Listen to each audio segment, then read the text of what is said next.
Tyler Erzberger and Arda Ocal for ESPN Esports. We now have more information on an officially Riot-sanctioned VALORANT tournament event that will be going on until the end of 2020. Of course, the Ignition series has wrapped up, but now we have First Strike. The press release is officially out there. Tyler, let me read one paragraph that gives you a little bit of detail on exactly what we have to look forward to as regional champions will be crowned in VALORANT across the globe.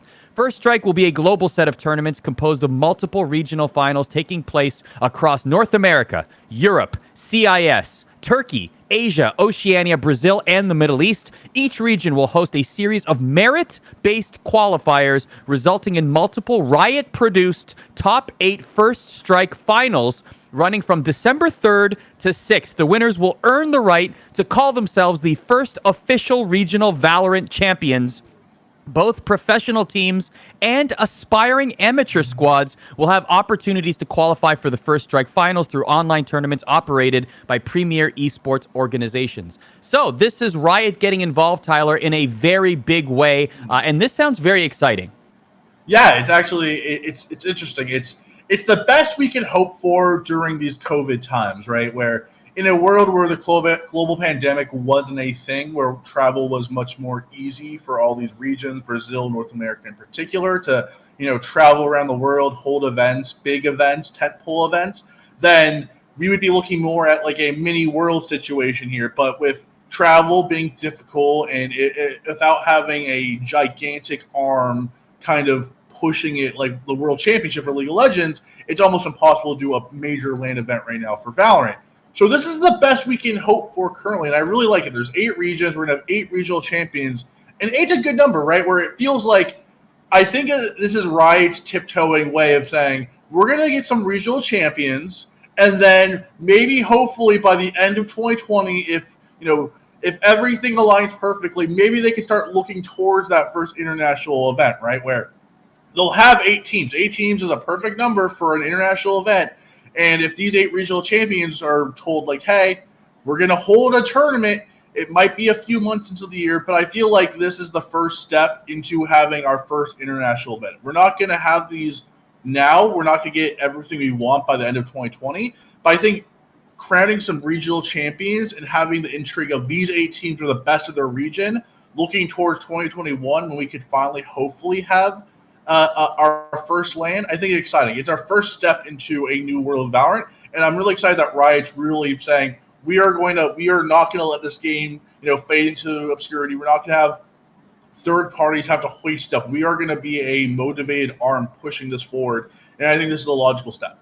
Can you imagine how much trash talk there's going to be? I mean, there already is between like G2, Carlos, etc. But like now, when you are officially earn the regional champion moniker, and now you can jaw jack at the rest of the world. I mean, that's just going to add fuel to the fire for eventually, like you said. I have to imagine that they thought about a LAN. At least, is it possible, given what they're doing with the League of Legends World Championship? But they're just not there yet, at least in terms of safety and logistics.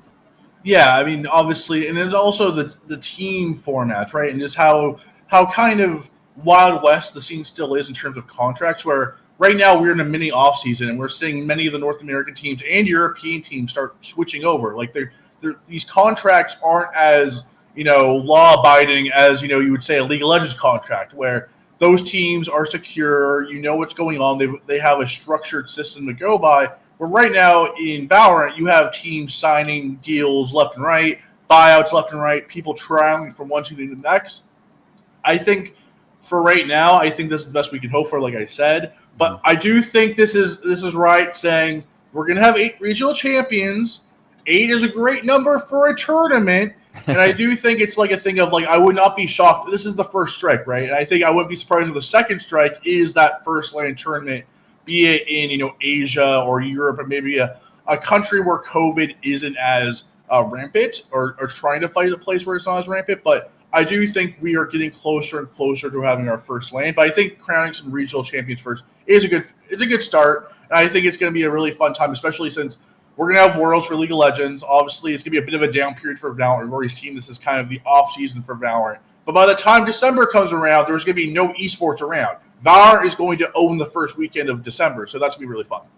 So a couple of things to unpack here as well, as we didn't get any information from this press release about prize pools, what each region will be vying for example. We also don't know what the future of Riot's involvement or what plans they have for Valorant esports beyond this. This is a major announcement. This is major involvement from them, more than what we saw in the Ignition series. So what are some of the curiosities and questions that you have, Tyler, as we go into First Strike and even beyond?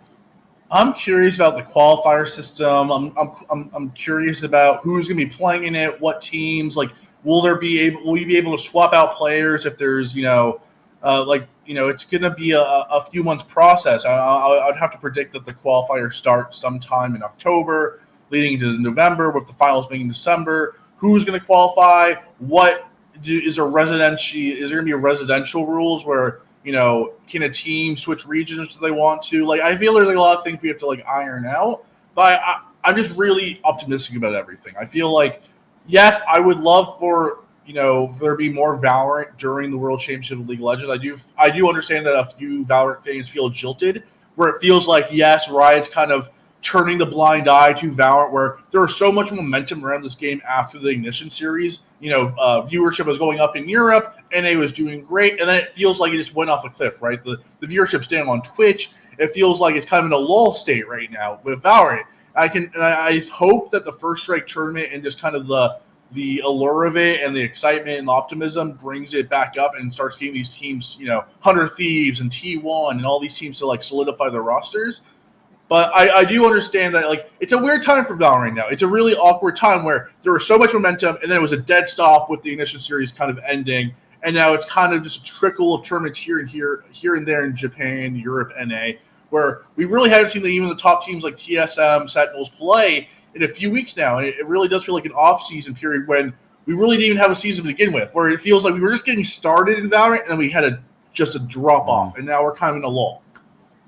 I'm curious to see the format as well. I hope that there's been some really good formats in the Ignition series. There's also been some lackluster formats that really left you wanting more. So I hope that it is standard across all regions, that we see an open format, maybe double elimination. I don't know. There's a lot of questions that people will have. Map advantage versus what kind of system, Swiss formats versus double elimination groups, or just round robin formats. We don't have any of this information, but we can only speculate. The FaZe Clan tournament, we always point to that as being the standard for organization. So last question here, Tyler, in terms of the Ignition series and just some of your takeaways. I know that you said that we fell off a cliff. Obviously, we're in a lull right now in an off season. But when you look back at the Ignition series, what were some of the positives and challenges that you took away from that era of Valorant esports? I think we're going to look back at the Ignition series as a B+. I think everything Valorant has done so far has been a very big B+, where it feels like everything has gone well. Everything from Europe to Japan to Brazil, even South Korea, which hasn't picked up as much as some of the other regions, North America. It's all been really, really good. And it feels like, the FaZe Clan Invitational and, Pack Arena Individuals, those were A+ events. But I think overall, everyone's going to look at the start of Valorant and being like, this was a really good foundation. It's been a great foundation, but it hasn't taken over where you can just kind of put your hands off and be like, hey, third parties, take your time. Riot needs to, prop this up. It needs to push the game more. And obviously, COVID and everything kind of dilutes that, where it's not as easy as being snap your fingers, let's hold a big international tournament on land with $1 million prize pool and kind of kickstart it, where it does need that nurturing, right? And right now, I think people are saying, what's next? We need something next. We need something to excite us about Valorant, because Valorant fans aren't necessarily League of Legends fans. Just because Worlds is going on doesn't mean they want to watch Worlds. They want to watch Valorant. And I think Riot, with the First Strike tournament and the qualifiers that'll be going on, is going to hopefully sustain these fans. But I think we're going to look back at the Ignition Series tournament and say it was a really good start. Just like how we said the beta for Valorant, really good start, but you have to build from it. Just like that, Ignition Series was a really good start, but there's no guarantees here. Even North America, which was the most popular region, along with Japan during the Ignition Series tournaments, that isn't an end-all, be-all, right? You need to continue pushing the narrative and pushing these characters and storylines and tournaments to keep it alive. Because, as we've seen, if you let the foot off the pedal, we've seen, Twitch viewership are down. There's a little bit of, people looking elsewhere. There's Among Us. There's Fall Guys. The video game scene is too dense and full where you can just kind of hope that the momentum will carry over. You always have to have the next thing on top of your mind to push it forward. Unless you're League of Legends, Counter-Strike, or Dota, the big three in terms of just sustainability over the last decade, you're always going to need something next. And for Valorant, it's First Strike. So we'll see if they can build upon their B+ and turn into an A. Well, no need for an emergency meeting, at least for Riot Games. They are presenting First Strike, the next big wave of Valorant esports, which will culminate December 3rd and 6th. 8 regional champions will be able to officially call themselves champions of their region. And don't forget, though we are taking a break from our weekly programming, of course, like Tyler said, the League of Legends World Championship is in full swing. We'll be providing a lot of content for that if you're a League of Legends fan. But that doesn't mean that we're going to step down on all of our Valorant coverage. We will be back to normal at some point, but you can keep it locked at espn.com/esports for all the major news and notes and special videos like these as major Valorant announcements happen.